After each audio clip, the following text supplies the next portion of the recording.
Hi! It is Monday. Monday is reading, and our theme this week is winter. So this is one of my favorite books. This was my book when I was a little girl. It is called Too Many Mittens. It is by Florence and Louis Slobodkin. I will tell you that as I'm reading this, you will probably see little words. You'll see the name Amy. That was my sister. She thought it was hers. It was not hers. It was mine.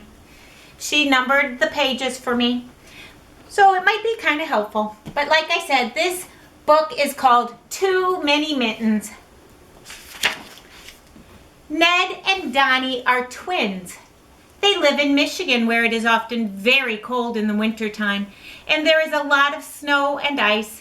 Once, when their mother and father went on a trip, their grandmother came to stay with the boys. Grandma took very good care of Ned and Donnie. When they went outdoors, Grandma always said, "Let's zip you up nice and warm and be sure to put on your red mittens." One day, Donnie could not find one of his mittens. "I must have left it in Janie's yard yesterday," said Donnie. "Let's go look for it."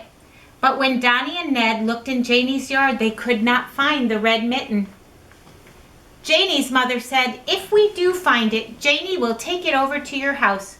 And sure enough, a little later that day, Janie came over to their house with a red mitten. "That's it," said Grandma. "Now let me clip it to your jacket, Donnie, so you won't lose it again." The next morning, while the twins were in school, Mrs. Brown, who lived next door, rang the doorbell. "I heard that one of the twins was looking for his red mitten," she said. "Here it is," and she gave Grandma a mitten that looked exactly like those the twins wore. "I suppose this does belong to them," said Grandma. "Their mother must have bought them an extra pair. Thank you, Mrs. Brown." And Grandma put the red mitten in a small drawer. That afternoon, Ned came home from school with 3 mittens, the pair he had started out with, and an extra one. "Our teacher says this must be our red mitten," he said. "I suppose it is," said Grandma. "It looks just like the others," and she put this one in the drawer too. Now do you see how they got too many mittens? A few days later, after the boys had played in the snow in their own backyard, they came into the house and brought 2 more red mittens. "Are these yours?" said Grandma. The boys were not sure.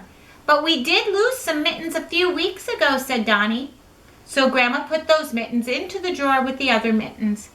The postman came with the mail, mostly pretty picture postcards from the boys' mother and father, and brought another red mitten. "I found this on Elm Street," he said, "and someone said it must belong to the twins."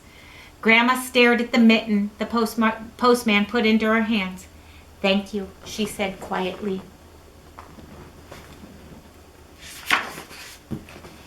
And early next morning, the man who collected garbage brought another red mitten. "I guess one of your boys lost this," he said, as he tossed the mitten on the back porch steps. Grandma picked it up and said, "Thank you, Mr. Tom." Then the milkman found 2 mittens and brought them to the house. And when Grandma and the boys went to the grocery store, the grocer reached down behind the counter and brought up a red mitten. "I've been saving this for the twins," he said. "They must have left it here last week." The man who drove the big package delivery truck stopped by, although he had no package to deliver. "Mrs. Miller down the street asked me to drop off this red mitten. She said it must belong to the twins," he said. Grandma put that mitten in the drawer too. Then Ned and Donnie took out all the red mittens Grandma had put in the drawer and counted them. They counted 1, 2, 3, 4, 5, 6, 7, 8, 9, 10. There were now 10 red mittens in the drawer.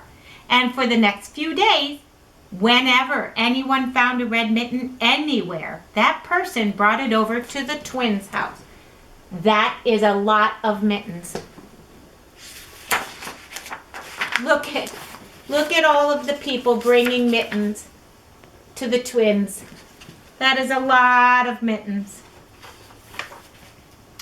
When the twins' mother and father came home, they had presents for everyone. A pretty scarf for Grandma, a new collar for Cat, and for the boys, 2 beautiful pairs of bright red mittens.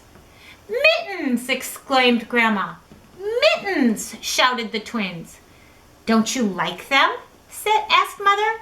"Yes, but they have so many mittens," said Grandma. "Only 1 pair each, and they're getting worn," said Mother. "Only 1 pair?" Grandma said, and the boys looked at one another and laughed and laughed. "Come with me," said Grandma. She led Mother to the mitten drawer, and when she pulled it out, up popped more red mittens than Mother or anyone else had ever seen before. "And the boys have a pair of mittens clipped to their jackets, too," said Grandma. "Where did they come from?" "They're not ours," said Mother. Grandma explained that everyone in the neighborhood knew that the twins had lost a red mitten, and every time a red mitten was found anywhere, people thought it belonged to the twins. So all those mittens had been brought to the house.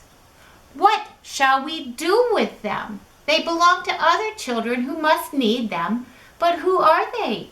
How shall we find them?" "I know," said Ned. "Let's hang them on a line in the yard. We'll tell people who have lost red mittens to come and get them from our yard."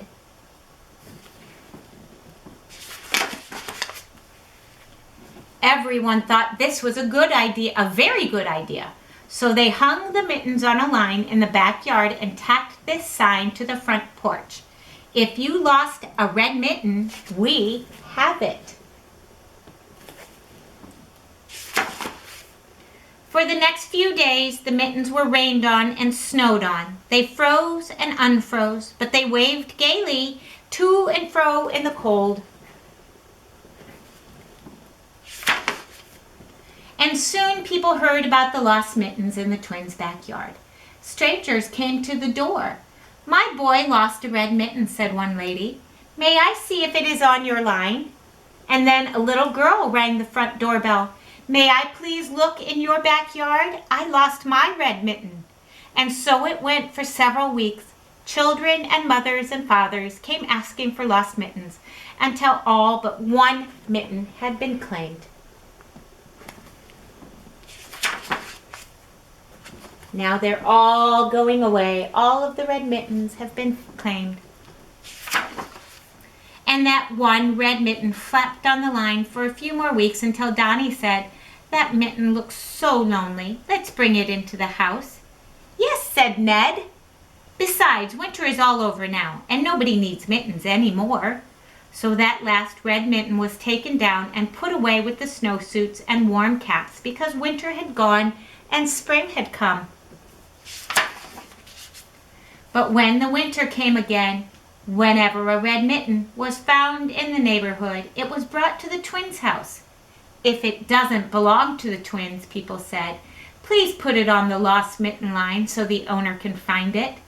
And if this ever happens to you, if you ever lose a red mitten, go to Ned and Donnie's house and ask if you can see the lost mitten line. It may be that your red mitten is hanging there too. And you'll notice that my sister drew a picture, Amy's Bank. My sister's name is Amy. The end. This was Too Many Mittens, and it is a lovely story. We'll see you later.